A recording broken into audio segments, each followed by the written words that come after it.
What's up, chuckers? Welcome to Catch This Podcast. I'm Kick, and I'm here with Nooc, as always. Howdy. But this time we also have with us a knife thrower, Lowik. Hey everybody, thanks for having me.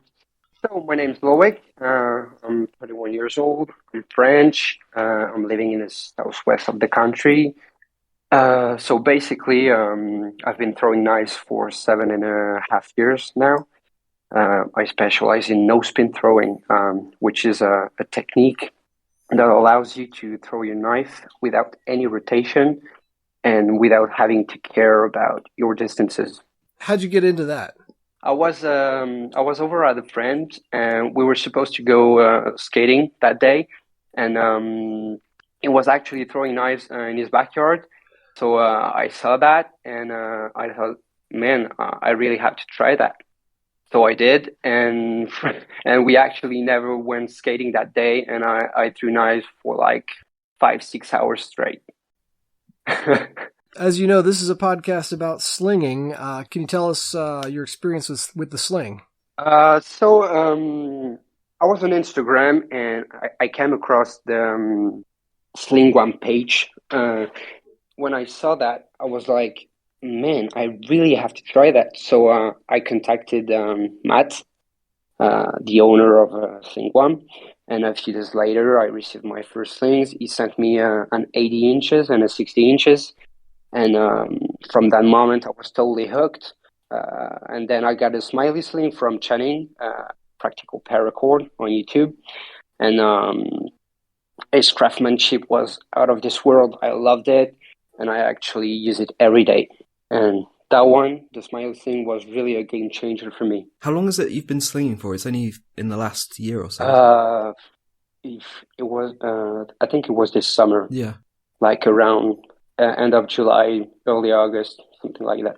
Seeing how quickly you've managed to get a lot of power and accuracy is pretty amazing to see. And one of the reasons that we wanted to have you on here is because you have that experience of being still quite new to slinging, but you have a lot of history in throwing other stuff. That's it. It looked like one of the first things you did was put a knife in your sling, too. Yep. You know, my approach to knife throwing is always being creative and have fun. And I was slinging rocks and stuff, and I thought, I was with my friend Lucas, and we were throwing knives, and I got him to throw rocks with a sling too. And that day we actually tried to put a knife in the pocket and see what happens. And the magic actually happened after like maybe 20-30 tries. It was like a trick shot actually. And we stuck a knife, and it just went home. I was still in my backyard, and I put a knife in there, and I just threw it, and like in five minutes, boom, there it was. It was pretty amazing to see that you managed to pull that off, because, I mean, I have enough trouble throwing stuff that is usually thrown in slings, let alone knives and other more unusual ammo. So, yeah, it's really hard, and it's not something that you can repeat, but just find the right thing to do, the movement, how to pull your arm back and stuff, and it was really challenging just to find out how to fling a knife. And from that moment, it was just about accuracy and a little bit of luck. I think we're all quite used to the idea of having a bit of luck on our side with slinging. So, yeah, that's definitely the mantra of most slingers, certainly myself included. So Lowik, do you have a background in baseball at all? So I actually started baseball 2 years ago. Okay. I was focused on throwing my knives as hard and as fast as I can, and I had a friend of mine baseball coach over in Boston, and he actually said to me, "Dude, you really have to do some baseball because you have the arm." And I just picked up a baseball and started throwing, and was hooked, and I did it over and over again, and I finally joined my local club, and yeah, it's been 2 years. Okay, so you started throwing knives before you started baseball. Yep. Interesting. Yep. And you got into throwing baseballs because of throwing knives. Exactly. Yeah. Yeah. Now, did baseball change your approach or your thinking about throwing at all? Yeah. So actually, I went to the store. I bought a baseball, and I was like, okay, I really need to figure out how this worked because it was actually very technical. So I went home. I started watching a lot of videos, a lot of techniques, and there's like so much data, so much books, uh, so much stuff about baseball and how to throw correctly a baseball. And it really changed my approach to everything, and especially knife throwing, because throwing a baseball and throwing a knife no spin is the exact opposite. And it was really hard to do the transition to baseball and to knife throwing, and vice versa. Interesting. So I know you've got a passion for the biomechanics side of throwing. Yeah, exactly. Because as I said, baseball is very technical. So I really, really had to understand how the body works. And so I came across a lot of books, PDF files, and studies and all that stuff. And I really got into it. And so has any of that transferred to slinging as well?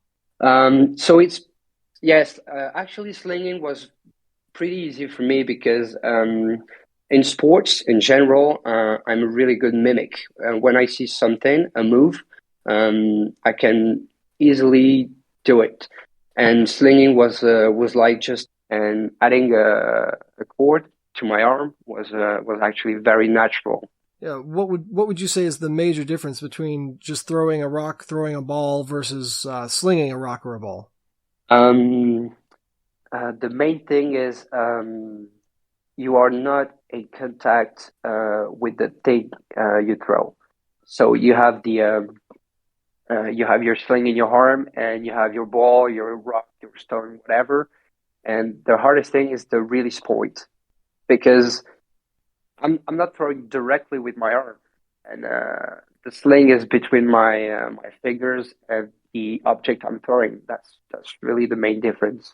It is quite interesting hearing you talk about it, because these are all the sorts of things that we've been have been talked about in slinging for years. That so it's quite sort of good that someone who has like a background in throwing things has sort of come to these same conclusions. That is kind of the hardest thing, is that you don't have that sort of fine control that you do with like a baseball or with a knife, where you can control exactly where it's going. Like as soon as you've let go of the release cord, the sling is going to do what it wants to do, really. So you don't have as much of that control. So, it's not the same control. It's not the same feeling. You're not in direct contact with the thing you throw, and that's the hardest part. Yeah, there's also that time delay from the time you let go with your hand to the time it releases from the pouch. Yeah. And that if that's not consistent, then neither is your throw. Exactly, yeah. And with the extra added length as well, that also affects, like it's not, you're releasing at a different time than you would normally with a throw, because it's at that greater arc. So yeah, it does come down to timing, really. The timing actually was really hard for me. The first few days, because the first sling I had was an 80 inches sling, which is very long, and that's really long. Yeah, I didn't know when to release the ball, and it was flying the mechanics were good, but the end results were like flying all over the place. It was really hard. And then I got the 60 inches slings, the one from Matt and the one from Channing, and it was way, way, way better for me. That's what I found as well. Like you can be really good with one sling, but as soon as you switch to a different sling, it takes some time to then like adjust because it's such a different like angle of release, timing, and everything. So exactly, yeah. It's not just the length of the sling, but also the stiffness of the pouch and the stiffness of the cords and the way that the release is done and all. There's a lot of different factors that all play into that, and those tiny little subtle things can have a huge difference on how the sling behaves. Interesting. Which is why if you take two slings and try to sling them back to back, it takes a while to adjust from one to the other. Yeah. I don't know if you've tried that. Yeah, and that's the same thing with knife throwing. You can have a similar knife, like same length, same weight and everything, but the shape of it, the mass, like the mass distribution. Yeah, exactly, the mass distribution, and you can be good with a knife, and then you pass on to another one, and you just suck. Yeah. It takes like a few minutes to adjust, and same thing with the sling. Yeah. Yeah. So in preparation for talking to you, I actually went out and built a knife target. Yeah. So cool. I've had some throwing knives since I was, 12 or 13 years old, and dusted those off, went out and did a little bit of throwing, tried the no spin. It's not easy, that's for sure. Actually, no spin is not natural for you to throw. You have to release early. You have to brush the spine with your index finger. There's a bunch of things that's really hard and not natural for someone to throw something. Yeah. The my background is I'm an engineer trained also in physics, and so thinking of it as a physicist, basically you're trying to push on the center of mass, because any offset at all is going to cause a rotation. Yeah, exactly. Yep. You have to learn where the center of mass is and how to push. It's one thing to understand that you need to do that. It's another thing to actually do it with your body. And that's what I said to people, because they're like, "Oh, I'm over rotating all the time." And what I say to them is, find the balance point of your knife and put your index on it. So on a good no spin knife, it's usually in the center. Yeah, like I said, I haven't actually thrown knives in a while, other than dusting them off and trying to refamiliarize myself before having this conversation, which I haven't done enough. But I forgot how much fun it is. One of the things that we haven't really talked about on this podcast yet, that I think is probably much more clear in knife throwing than slinging, but is true for both, is the importance of a good target. Yep. Definitely, yep. So with knife throwing, it always helps to have something like a stump or a block of wood where the grain allows the knife to stick easily. Yeah, exactly, yeah. That gives you a very clear indication of whether you're sticking your point correctly and so on. In slinging, it's not talked about as much, but having a target period, something that you're throwing at, I would argue makes a big difference in terms of building up your slinging skills as well. Mm. It's not so much about sticking it per se, but just in terms of accuracy and the timing on the sling. If you think about it, basically, if you think of your arm as moving in a circle. Sorry, way back at the beginning of this show, I promised Kick I wouldn't nerd out too much, and so I think I've broken that promise pretty much every show. So here's your warning on nerding out. Sorry, Kick. I might just edit it all out. Yeah, that is true. You do have the almighty edit key. So I'm gonna just nerd away here. Yeah, if you think about your arm as if you simplify it to where you think about it moving in a circle, then if you add a sling to that, that's just making the circle bigger. And the bigger that circle is, if you're moving at the same angular rate, then you're moving over a much larger distance. And so the sling allows you to throw things faster than you could with just your hand. But at the same time, as you're swinging around that circle, a very, very small change in timing can have a big difference in where you're hitting the target. Yeah. And so just a small delay, a fraction of a second, can make the difference between hitting the bullseye and missing the target entirely. Yeah, makes sense.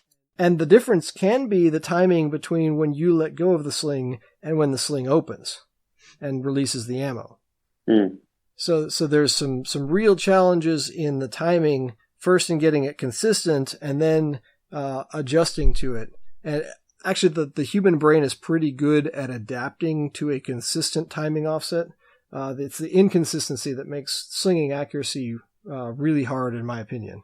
Because that's something that modern slingers all struggle with, is how do you make the sling more accurate? Yeah, definitely. And I really think that there's a lot in the biomechanics realm that is untapped as far as the slinging community goes. Uh-huh. That's why it's been so interesting seeing both you and Channing, who has a background in baseball throwing and he has that technical knowledge of how to throw a baseball, and he brings that to slinging. So having these people that are coming in now and becoming more acquainted with slinging is quite interesting for all of us that have been slinging for a lot longer, that don't have that background so much, that we can now sort of see how you guys are doing it and how you are getting that sort of bringing that knowledge to slinging. It's been quite interesting to see. I think I started making a point and then completely shifted mid-sentence there. I do that all the time. I know. It's 5:30 in the morning here in Texas too. I haven't had my coffee yet, but what I was trying to say was, in terms of slinging, the importance of a good target is having good visual feedback on where your sling goes relative to a specific point. Because a lot of people, when they first start slinging, they get excited about how easy it is to throw something really fast and really far. And so they'll just start chucking rocks as far as they can throw them. And you don't really care so much about accuracy when you're doing that. And actually, accuracy over a long range becomes much more complicated, because now you have to consider the spin of the ammunition and wind effects and other things as well. But if you're throwing at 10 to 20 meters and trying to maintain accuracy, then if you don't have a good target where you know whether you're on or off, then you're not ever going to really get good at perfecting that timing and tightening up your biomechanics to make the shot. Does that make sense? Totally. I couldn't agree more. Yeah, for me, I used to goof off in the backyard all the time. I'd throw a tennis ball for my dog, and then as soon as I got a target, I could see and get that feedback, and I started to notice patterns in how I was missing. And then my shots started to tighten up. What I do all the time is film myself. Just, I put my phone on a tripod and film in slow motion, and I immediately see where things go wrong, and I can adjust immediately and just be consistent in what I do.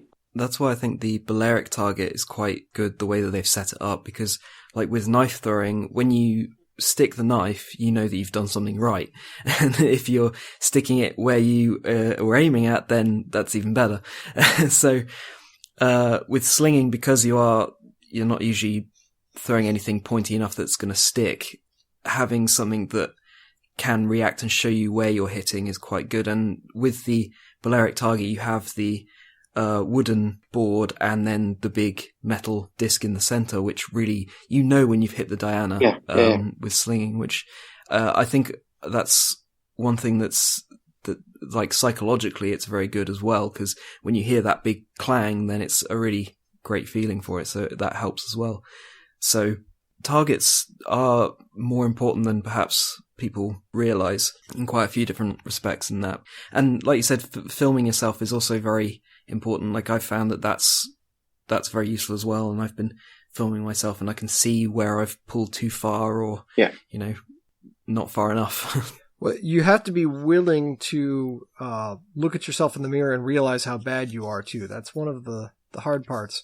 Yeah, definitely. I think it's easy to tend to think you're better than you are until you set up a really good target and see how often you can't even hit a 4 foot wide target. I've always sort of thought that whenever I've seen like video of people slinging, like on YouTube or whatever, I always trust the people that show their misses as well. Like, I always think that, like, if you're showing yourself missing, then it kind of shows that, you're human. Yeah, that you're human, that it's not just all edited. I mean, I know for myself, I do edit them out sometimes, because otherwise it would be a very long video with not much actual hits, not many actual sort of hits on target. But I do throw a few in there just to show that I'm not I'm not that great. I still have a lot to learn.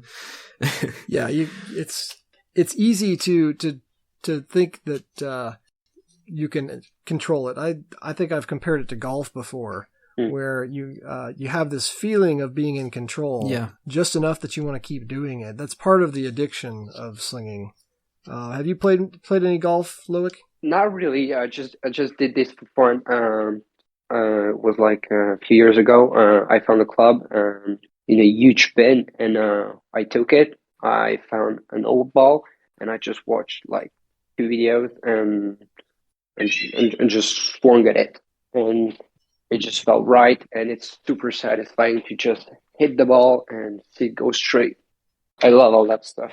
If you think about what's happening with a golf club, I mean, you're whacking a tiny little ball with a big long stick, and if your biomechanics are off just a little bit, then it's gonna not go where you want it to. Yeah, I really think golf is the best analogy because it has that distance from you. Like we were saying, you're not in contact with the ball when you're playing golf. You're holding something else and trying to control that to then control what you're throwing or hitting.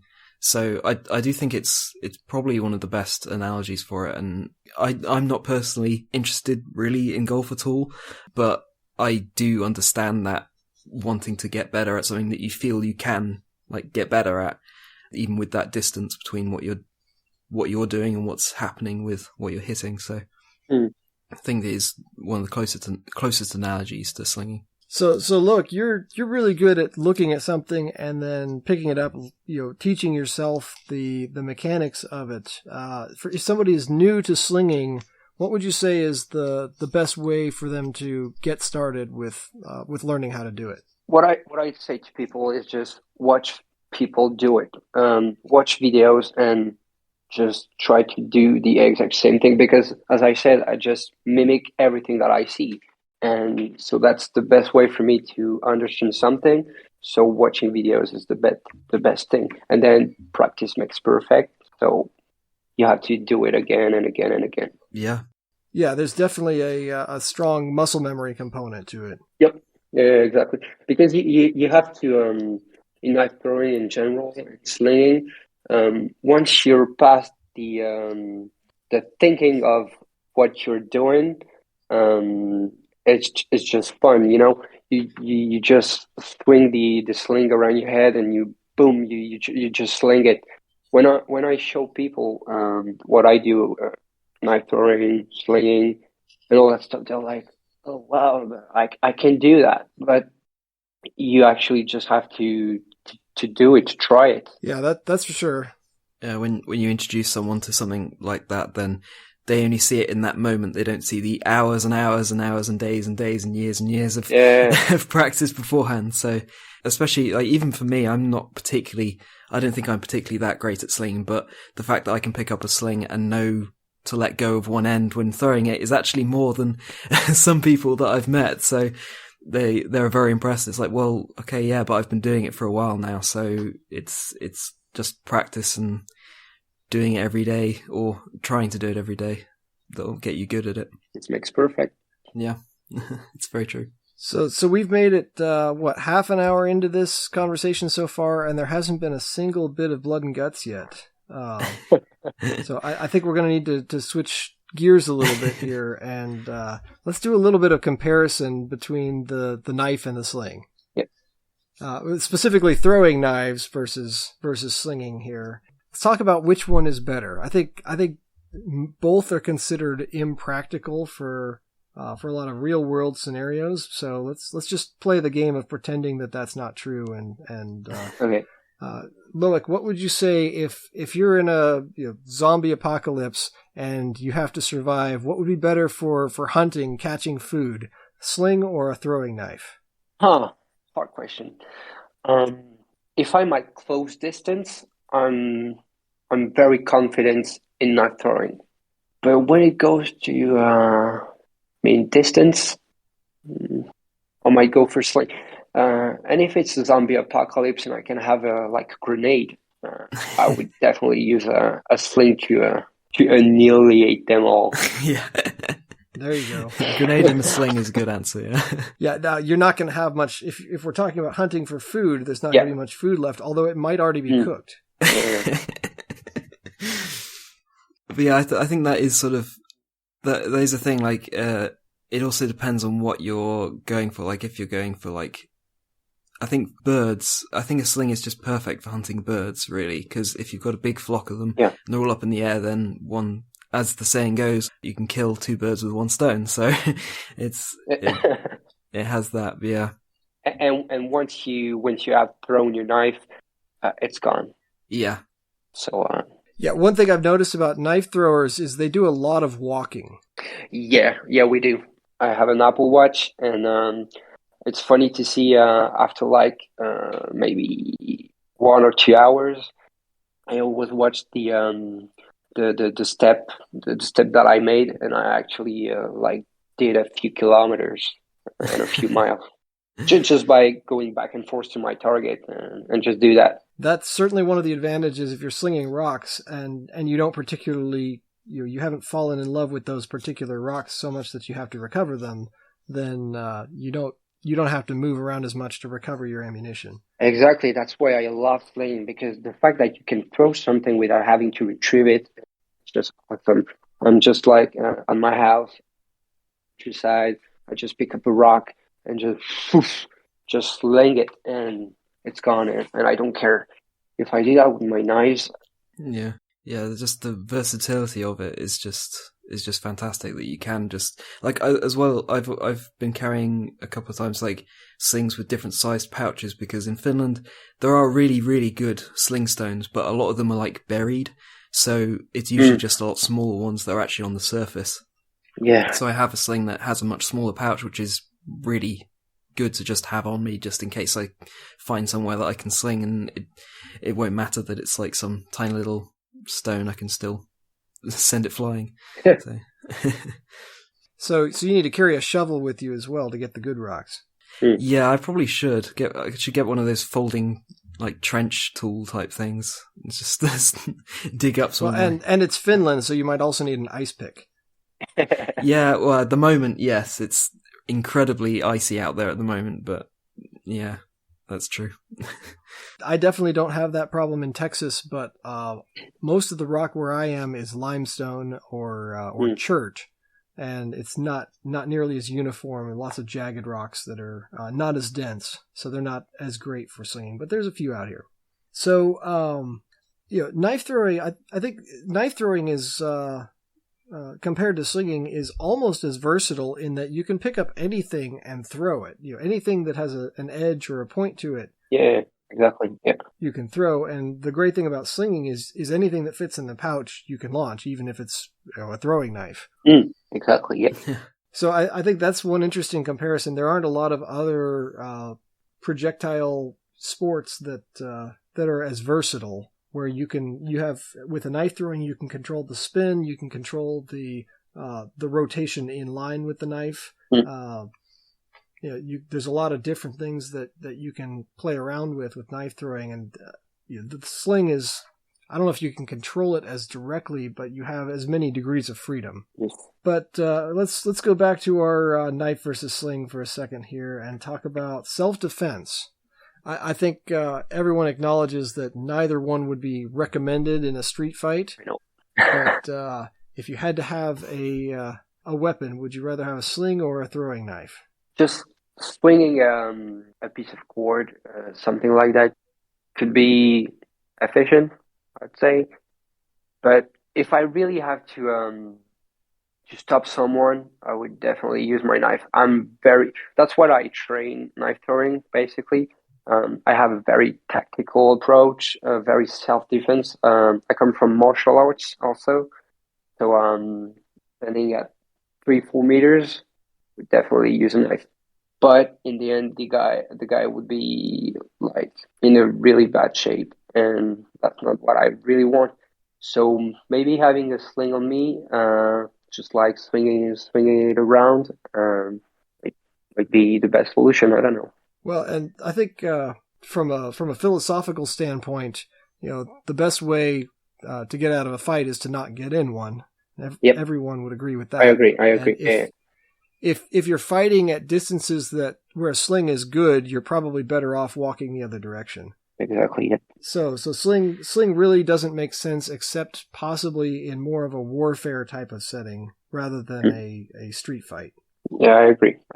I have thought though with a sling, particularly if it's made for this, like, because I've caught myself like with the end where it's like whipped me, and that hurts. Like, so if you did manage to like flick a sling into some, and also the crack actually, like if you like with some of the slings I have, if you really crack it, I think most people would kind of sort of, at the very least, be distracted, if not sort of be a bit sort of discouraged. So there might be something to that as well.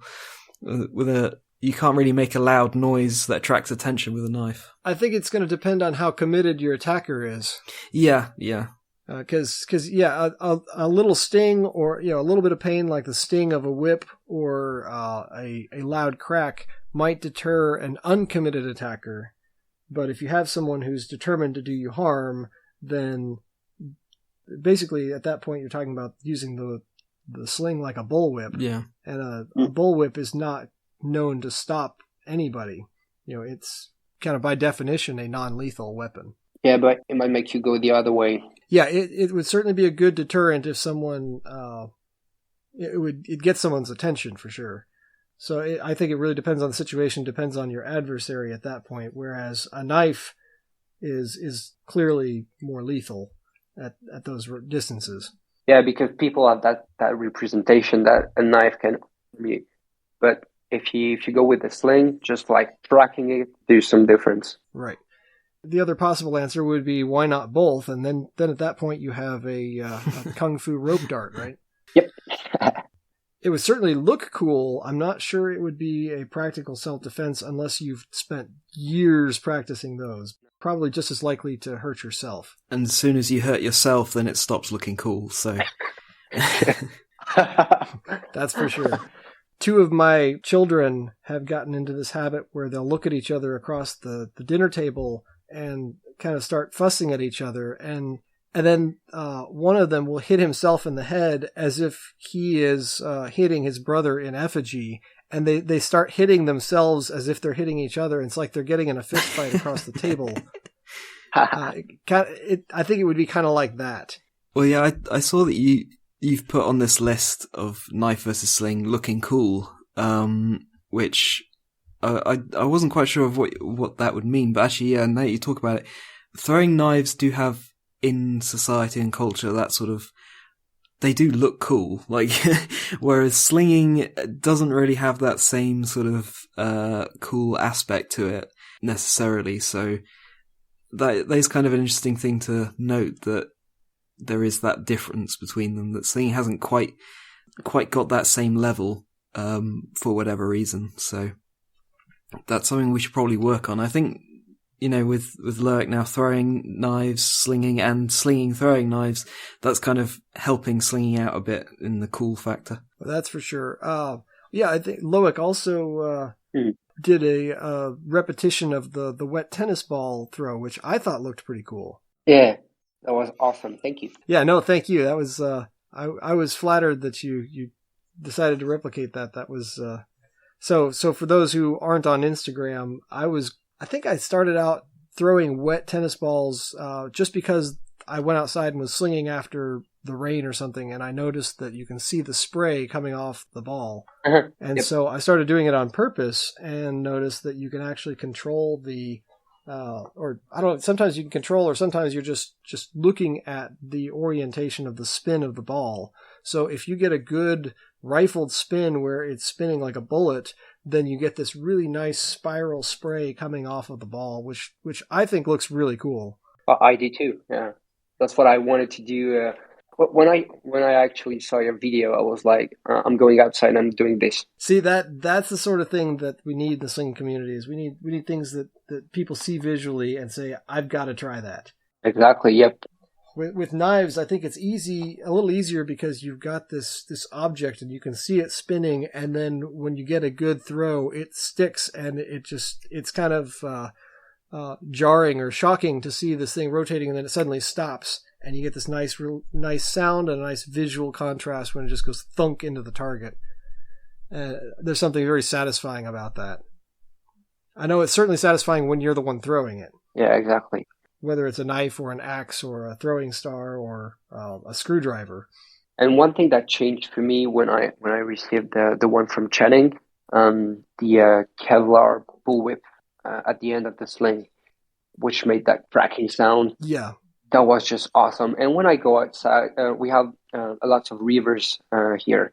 And there's during the summer, there's always tons of people just swimming. And I was on the riverbeds, and I was just slinging, and then a bunch of kids just came along and asked me what I was doing. And the thing they loved was the cracking sound of it. That's why they wanted to actually do it.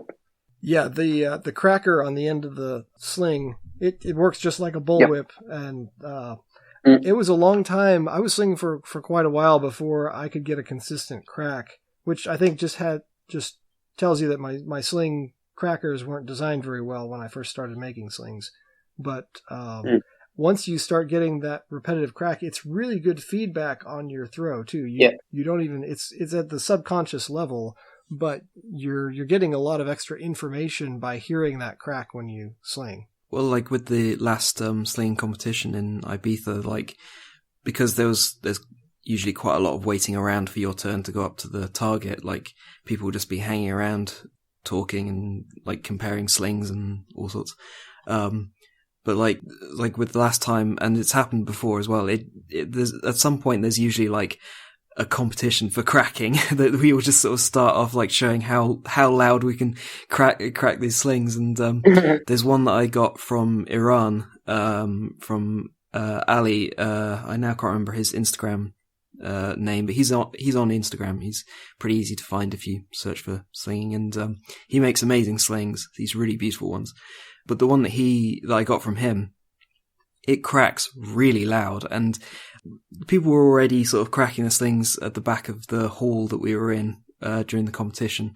And then I brought that one out, cracked it, and everyone was like turning around and looking, and everyone started coming over and like wanting to try and outdo each other with cracking. So there's a sort of an interesting thing about it as well, that you can really get people involved by just making a loud noise, because making loud noises is quite fun. So yeah, that's true. Well, and I'm always fascinated by just imagining what it would be like in an ancient warfare setting if you have a whole bunch of slingers that are all slinging stones. Every one of those cracks is a deadly projectile flying at you, and that would be very intimidating. At a time before firearms existed, you still have that same supersonic crack and things flying at you in warfare back thousands of years. We think of that as being unique to firearms, but it's really not. I do think it would be so interesting to get like a really large group of people all slinging at the one target, just to see and put a camera down range and see what it's like, because it would have been absolutely terrifying, I'm sure. Like, because I've done some slinging recently at someone that was wearing like a protective helmet and a shield, and I was using very safe ammo. It was like very soft, so they were in no danger at all. But what was interesting was that as soon as I slung it, all of this person's training, because they've been training doing like fighting with an axe and shield and sword and shield, like for years, all of their training went completely out the window as they threw up their shield to desperately try and block this thing and duck down. And like, you could see that even with a lot of training, just having something flying directly at your face is like, can put you off. So having like 200, 300 rocks or something flying at you, I can't even imagine what that would be like. It'd be awful. Like, that would be terrifying. Yep. They're also very hard to see. Yeah. You know, a rock is a lot more difficult to see than something like a spear or an arrow or a knife. Yeah, they just move so fast. They're moving fast. They're small. Yeah, it's a fairly formidable. In a warfare setting, I definitely think that the sling is a formidable weapon. It's just not something that we experience or come across in our daily lives in modern cultures. Thankfully, in some ways. Yeah, thankfully. Yeah, that's not something that I particularly wish for. Okay, I think we've checked our blood and guts for the episode here. Yeah. So, Lowik, you recently got a dog. I saw on Instagram. Yep. Do you use the sling for fetching with the dog? Yeah, but I really have to do it slow because it's when I try to sling slow, it goes actually so fast. And my dog is still a puppy, so it's just like looking at me swinging that thing around, and as soon as I release the ball, it just goes too fast. So I'm just like swinging it around once, and I just let it go, but I'm not really slinging. And if I the times when I sling a rock, she's trying to retrieve it, but it's way too far. I've had that as well. Yeah, I guess, I mean, you've focused in your knife throwing on maximizing your power on the throw. Yeah. And so I can see how that would be a challenge to force yourself to throw with very little power on purpose. It takes a complete change in mindset. That's funny because now that I have all that muscle memory, when I teach people that comes over to my house, when I just try to show them how a no spin work, I try to do it like really slow, just like brushing the spine of the knife, just slightly with my index finger, and usually it doesn't work. My knife doesn't stick at all. So I really have to put a little intent into it, but it's just way too fast for someone to see, especially if you're at like 2-3 meters. So throwing slowly is really challenging for me. And same thing for slinging. I can't when I film myself and just try to control my tennis balls, and I just watch myself, I'm like, dude, you're throwing just too fast. And I think that I'm not, but when I see myself on my smartphone, I'm like, this is too fast. It's hard for me to not sling fast. Yeah, well, and because timing is the most critical thing in slinging accurately, yeah, it's really hard to sling slower and then still maintain the same accuracy on a target. Yeah. The human body is functioning, all your muscles are functioning the same way. So if you're trying to maintain the same timing sequence, but just slower, it doesn't quite translate to body movements. You have to completely retrain yourself to sling slow versus fast. Yeah, definitely. So knife throwing, I've done a few Instagram posts throwing knives now, and they seem to be far more popular than slinging. Why do you think that knife throwing is so much more popular? When you say knife, people know what a knife is. That's it. When I'm slinging, people just come at me and say, "What the hell is that?" And I'm like, David and Goliath. Oh yeah. And actually, in French, a sling is called a fronde, and it's usually mistaken with slingshots. Right. It's not the same word, but when you show people a slingshot in French, they will say, "Oh, it's a sling. It's a fronde." So people just mistake those two words, those two objects, those two weapons. It's really not the same. So that really translates the idea that slinging is not popular because people just don't know it. And for anybody listening who hasn't already heard it, our last episode to drop before recording this was with Fowler from Fowler's Makery and Mischief, talking specifically about that topic. It does seem to keep coming up, and it's not just in French. There's that problem in English as well, that people will confuse slings and slingshots, even though from a mechanics perspective, they're completely different. It's even worse in English, because in English it's sling and slingshot. In French, it's two completely different words.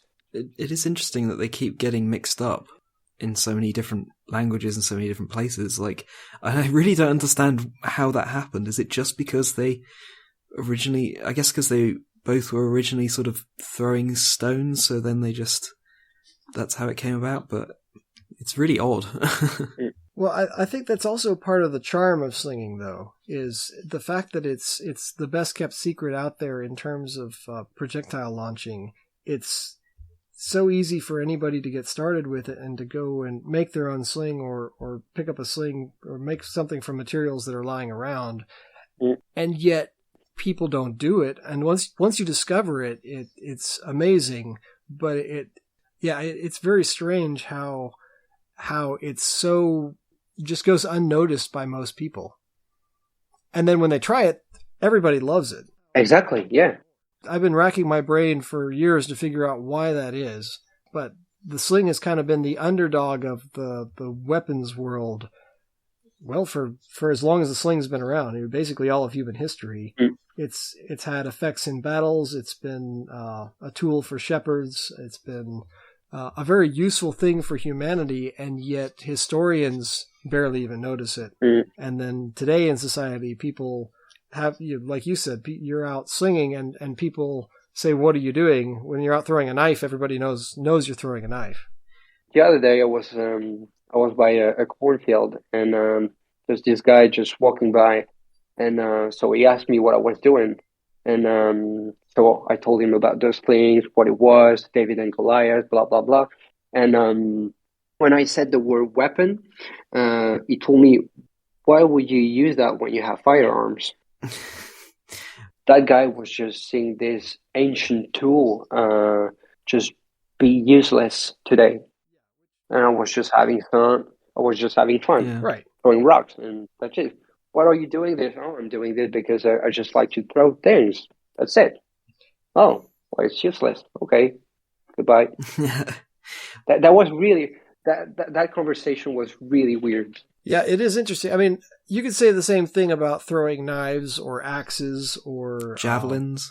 Almost, or a bow and arrow, right? You could say the same. You could make the same argument. Why would you ever want to shoot a bow and arrow when you could just go get a gun? Exactly. Yeah. That's the thing that I really like about slinging is that it has, like we were saying before, that aspect of feeling like you can get better at it. That it's something that's a skill to learn. Okay, yeah. So I don't need to go and march against the enemies of Rome or anything like that. I'm not going to actually ever use a sling. I don't think I'd even ever use it for hunting or in a survival situation, hopefully. But just having something that you're then training for is a good thing generally, I think. So it's why I recommend it to people. It's certainly a good tool for personal development. Yeah, just learning how to control your own body and the biomechanics. And I do think that transfers to other sports. I mean, the fact that Lowik could come in and after years of practicing throwing could immediately adapt to slinging and have the kind of power and accuracy that you have so quickly with slinging, that is rare. I think that most people do not jump into slinging with the level of skill that you have. Yeah, it's weird because I'm sorry, but I find slinging very easy. Not in terms of accuracy, but just the whole movement, the mechanics of it. I think it's very easy. No disrespect. None taken. No. Well, so I kind of feel like a lot of people do approach slinging with this attitude that it's hard or that accuracy is impossible. And I feel the same way, coming from a background of engineering and physics, I feel like people have a similar attitude toward mathematics, where people will say over and over again, math is hard. And guess what? When that's your attitude going in, it is hard. If you keep telling yourself that, then it's probably true. But if you give it a chance and actually try it, and you're willing to put a little bit of work into it and enjoy the process, then it's not hard. It may be a challenge. Mm-hmm. It's a challenge to be overcome, not a barrier to stop you from progressing. Yeah, I agree. And it might be that I know for myself, I'm probably never going to be the number one slinger in the world, but it's all the journey, not the destination. And that's because you keep telling yourself that. Well, you say that, but I have been to the competitions and I've seen those other people slinging, and but that's the thing. I'm not so interested in being the best in the world. It's the journey, not the destination. It's I enjoy the practice. I enjoy going out and slinging. So whether I hit the target or not every time is less important in some ways. But that's the thing. I just think slinging is a fun activity. Like you were saying, like it doesn't have to have a specific purpose. It can just be for fun. Yeah. Well, so it looks like we've been going at this for about an hour now. So I do want to respect your time, Lowik. If you need to go, feel free to jump off, but you're welcome to stick around and keep talking. I'm having fun. I'm off today. I just have nothing to do. It's 1 p.m. here, so it's sunny. Perfect. I'm all good. Can stay. Well, nothing to do except go outside and sling. And I received today a shout out to Channing. He sent me a micro sling that you can wrap it around your wrist, and it's just awesome. I just slung a tiny rock this morning when I received it, and it's just awesome. Channing makes, he's a friend of the show. We've had him on a couple times now, and he makes very, very good slings. He puts a lot of heart and soul into every sling that he makes. I love them. I was really amazed to see how dedicated he is to slinging in general. He's making so many videos, and I'm just respect. That guy is awesome. He's the sweetest. He sent me tons of stuff for free, and I just thank you, Channing, if you're listening to me. He's been really great for the slinging community. He's relatively new to the community at large. I think he probably took the Balearic Islands by storm last year. Kind of came out of nowhere. He really did, yeah. So yeah, we're excited to see how that plays out. But that was the other thing I wanted to say, because you sort of first found out about slinging from the guys in Guam, who have also been really pushing hard for slinging to be recognized because of the culture over there. They're kind of rebuilding a lot of the culture that was lost from colonial occupation. Yeah. So they're kind of rediscovering those native sort of skills, and it's really amazing to see how much progress they've made in only a few years, and the fact that they are so far away from everywhere else, really, that they've managed to have so much of an impact. It's really cool to see. I actually didn't even know Guam. I saw the cultural approach to slinging, and that's what I loved about it. That is something that is that slinging does, I think, more than a lot of other even things like a bow and arrow. The sling is an interesting way to connect with the past, because it's literally the same thing that people were doing thousands of years ago. There's been very few changes really to slinging since it was first invented. I mean, there's new materials, but it's with a bow, you can change the materials, and you can change you can have a compound bow, which greatly increases the strength. But with a sling, it still comes down to the person using it. It doesn't matter if they're using paracord or, a natural fiber or anything. It's still very much the individual, more so than with other sort of sports. So that's what I was about to ask, because I only have paracord slings. So I just wanted to ask you guys if there is any difference in the material used when slinging. We might have to fix that. We may have to figure out how to get you a non-paracord sling to compare for yourself. That's kind of the interesting thing, is that there are some differences, but it's more about how long the sling will last. Okay. Usually, there can sometimes be differences in how it acts, like how quickly it opens, all the very sort of minor things.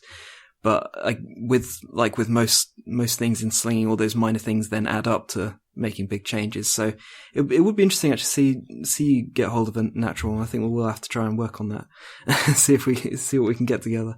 It's good to me. Yeah, I've always argued that the slinger matters significantly more than the sling, but there can be some big differences from sling to sling. My go-to sling is a very, very simple leather pouch with a single piece of not 550 but 425, which is a slightly smaller type of paracord. Okay.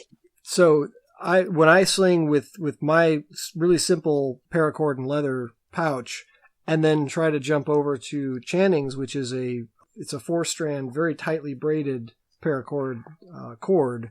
It's much stiffer, it's heavier, and it slings dramatically different from how my sling would sling. Mm. So there is a big difference. I think the material itself doesn't drive that so much as the way it's put together, though. Okay. And I've noticed Channing designed his to behave very much like the traditional Balearic Island slings. The Balearic sling, which is a very stiff braided, tightly braided natural fiber normally, and his paracord slings are designed to mimic that. Okay.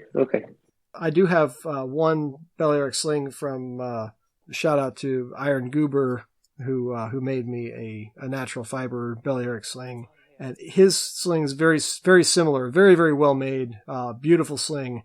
Sling's very similar to Channing's. Yeah, I've seen it. It looks great. I just got one recently actually from him, so I haven't had a chance to try it out. But yeah, it does have that sort of Balearic feel of. They do usually have very sort of quite thick cords. The whole sling is quite heavy.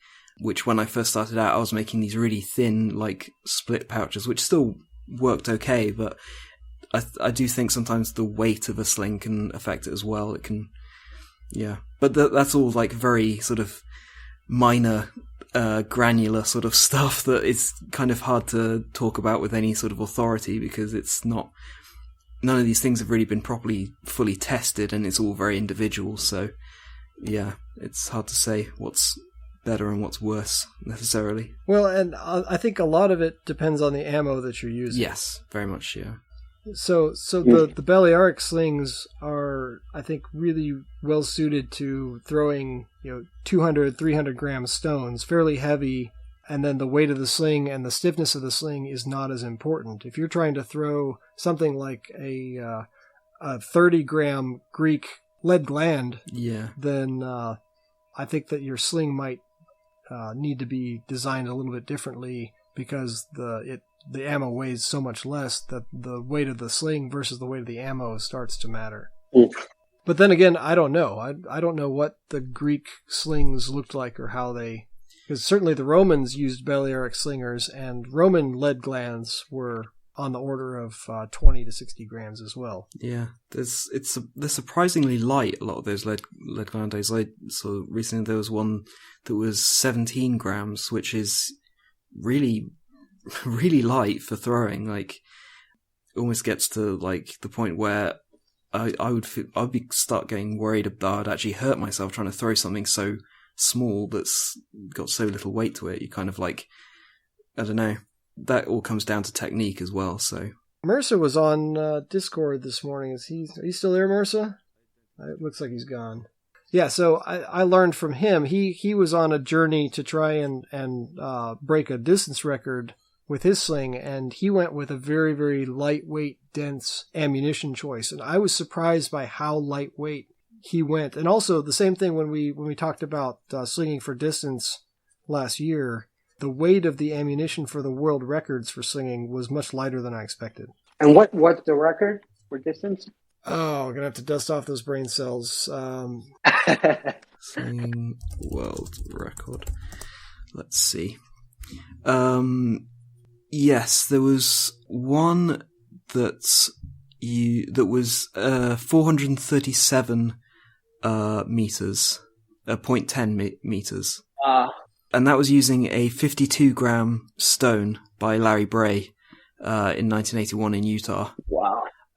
There was one that's a little bit longer, but that was like using a special dart and release point, and I basically don't count that. Like, it was cheating. But yeah, so it was only a 57-gram stone. Was it 57? No, 52 grams. Yeah, I think the other one was on par with that as well. It was. Yeah, even the dart was in the 60-gram range, I thought. Yes, it was. They are quite light, like considering I usually use around. I usually say 150 to 170 grams is my usual size stone. It varies a lot, but that's about my regular use. So yeah, 52 grams is quite light, and then like we were saying, they could be very small little lead glandes that were used. So yeah. Okay. Well, that's one of the things that. I don't think I have a really good grasp on, but that I've been pondering for a while is, the human body, human muscles are very strong but slow, and adding the length of a sling allows you to convert a very strong slow motion into a weaker but faster motion. It's a transmission system. Yep. So it seems like the right weight for a human body, to throw something and put all of that muscle into making your projectile go is in that 1 to 300 gram range. It seems to resonate the best with just your natural ability to throw. Mm-hmm. And yet all these ancient slingers are using things that are way lighter than that. And it makes me think that there must be some sort of biomechanic technique that allows you to put the energy into a smaller mass and get more velocity instead of more oomph out of launching a heavy thing. Uh-huh. And that's where, by studying pitching mechanics, portions of the lower half. Right. So here's a question for you. If you're throwing a really lightweight knife, do you have to change up your techniques? It's a hard question because it's basically the same all the time, but you have to make some adjustments, especially when you increase your distance. I won't throw the same way that I throw, I would say, like 250 grams, which is medium average weight of a throwing knife. But if I throw like 150 grams, it's not the same because the weight of the knife would drastically change during flight path at a certain distance. So you really have to adjust and not push as hard with a light knife. But basically the movements are the same. You just not put as much effort into it with a light knife. Right, yeah. So you're with a heavy knife, you're getting some pushback from the mass of the knife that you're accelerating. Yeah. And with a lighter knife, you don't get that pushback. So if you try to go through the same motion and put the same energy into the muscles, you're going to throw off your timing. Exactly. Yep. Because you're going to get ahead of yourself, and then the release versus the motion is going to be off. And the same thing is true with the sling. But in the back of my mind, I have this feeling that there may be some way to train the timing of slinging to get maximum velocity out of a lightweight projectile because of the extra length of that sling, where you are whipping it around and getting a lot of velocity without needing a 300 gram mass pushing back against your arm. But I'm not quite sure what the mechanics would be to do that, but it seems like ancient slingers had this somehow figured out. So it's one of my personal challenges is to figure out how to sling really lightweight ammo with the kind of velocities that they were getting in Rome. What I say all the time is with my whole body and really my lower half is really, really important. And when I throw, I usually throw lighter knives than most people. And I really, really use my legs, my hips, and I engage them like before my arm. My whole body became like a bullwhip, which the last vector is my arm and my fingers, the pronation of my wrist. That's what creates the velocity in the end. I saw about that. It's like the kinetic chain that you have from your lower half up to what you're releasing, and that's why the sling works, is that it increases that chain, so you get more power than you would just by throwing something. So and people get injured in knife throwing because they usually throw only with their arms. They're like super static.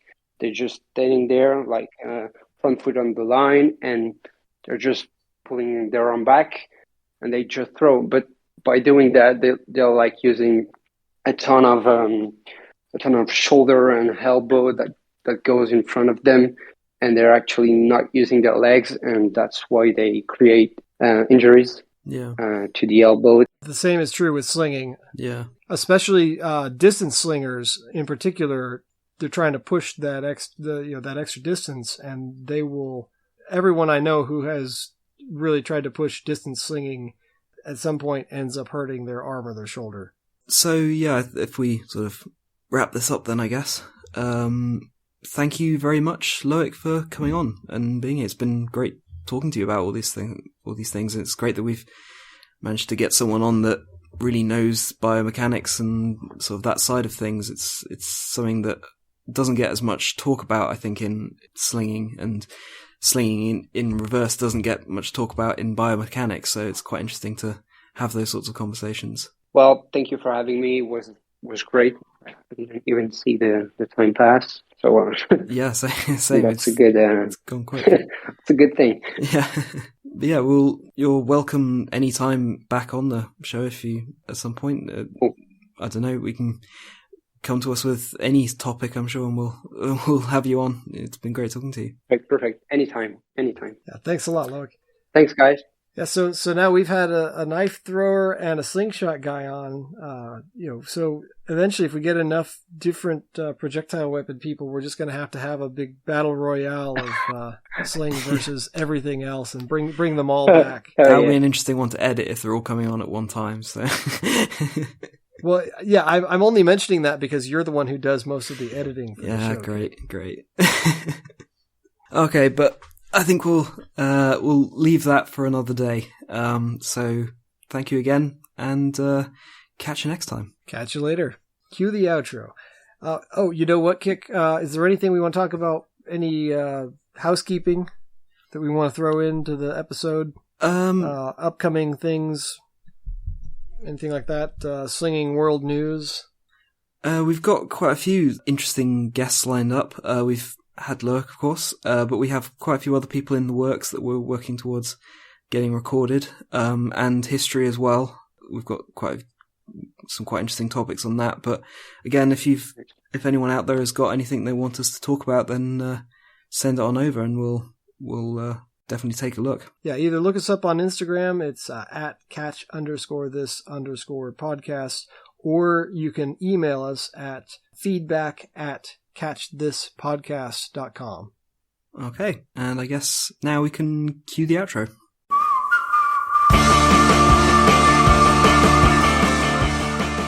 Thanks for listening. You can find us online at catchthispodcast.com, on the Sling.org forum, on YouTube, and at catch_this_podcast on Instagram. Music by Wintergatan. Catch you next time.